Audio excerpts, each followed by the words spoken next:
just to follow on from yesterday when I took a little trip out around the lanes to have a look around after Storm Bert. I had a misfire with me, and I also had it started okay. It didn't start as willingly as usual, but I had a couple of stalls before I even got over the railway line, and it appeared that things started to improve as the engine warmed up, and I thought perhaps because there was a load of condensation in the shed after all the rain we had, that maybe the damp had got to something and it was drying out, or would dry out, and I set off, and I was very lucky actually to get back, because I think I mentioned I suspected dirt and possibly a dollop of water or two in the carburettor, and when I got back I checked. I took the nut off the bottom of the main jet holder and collected what came out, and sure enough there was a bit of dirt in there and a couple of little droplets of water, but nothing alarming, and I've certainly seen worse. So I wasn't convinced it was them. Obviously I checked the spark plug as well. I got it running again out here, and I sat on it and I swung the handlebars to the left and the engine died. Swung them back to centre and it picked up again and carried on, and I kept wiggling the handlebars from centre to left and back, and it was like I was switching the engine off and on. So I had a look, and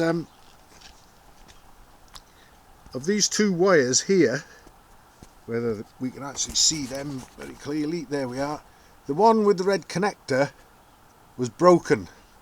So I thought, well, that's definitely got to be it then. So I sorted it out. I put a new connector in, and after that, believe it or not, the engine wouldn't start at all. And it turns out that not only did I have a broken wire there, but further along the way it was broken. Anyway, what we basically got is a live wire coming up from this area, all the way up, following the frame, into the headlamp and up to the switch, and basically it provides a live connection in there for the lights and a horn and everything else basically. But when it gets up there, it also returns to feed the ignition coil, and I didn't make this wiring loom, and I've got to say it's a mess. This was actually on a bike that I called my Trials Cub that I bought when I was 15 years old, this wiring, so it's done rather well. It was on the blue and white bike that's now my Sports Cub replica. That originally was my Trials bike, and this whole wiring system, and even the coil, when I was 15 years old, that coil was on it. So I even suspected the coil. I had the points cover off and had a look in there and all sorts of stuff, but in the end, basically running a live wire from the battery to the terminal on the coil got me sparks back. So somewhere along the way in that bunch of wires there's a live wire coming back down from the headlamp to feed the coil, which is obviously broken somewhere else other than there. You couldn't make it up, could you really, that a wire could break in two places more or less at once.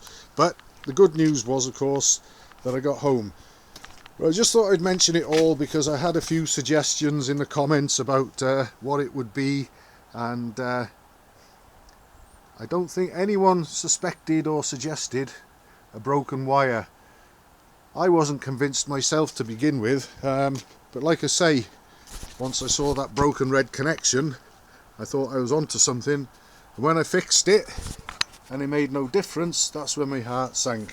But it makes no difference to how the bike works, the lights work and everything else. It's all back in the land of the living now, as I'll probably demonstrate. Let's put this down here a moment.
running again and ready for further adventures, although it is coming up time to give the old girl an oil change, so I'll be doing that fairly soon just to keep things healthy. And like I say and have said before, this bike is a lot healthier and performs much better than you might think so by looking at it.